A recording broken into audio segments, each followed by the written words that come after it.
Hello అందరికీ welcome to colours overload. ఈరోజు beautiful collection వచ్చేసి మూంగా బాందిని శారీస్ అండి. మనకి చాలా రోజుల తర్వాత మళ్ళీ రీస్టాక్ అయినాయి.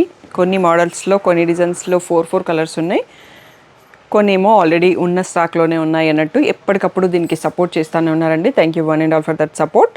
సో కొన్నింటికి ఏంటంటే కాంట్రాస్ట్లో బ్లౌజ్ వస్తుంది. ఇలా సెల్ఫ్ కలర్ ఒకటే కలర్ ఉంటే దానికి టోటల్ కాంట్రాస్ట్లో బ్లౌజ్ ఉంది. ఇలా లైట్ అండ్ డార్క్ ఉంటే కింద బార్డర్ కలర్లో వస్తుందండి బ్లౌజు. సో నేను ఓపెన్ చేసి చూపించడానికి ట్రై చేస్తాను బ్లౌజ్ కలర్ ఏది అనేది కూడా. సో ఒకవేళ మిస్ అయినా మీకు ఇన్ఫర్మేషన్ ఇస్తున్నాను. చేయండి. ఈరోజు బ్యూటిఫుల్ మూంగా బాందిని సారీస్ చూసేసుకుందాం.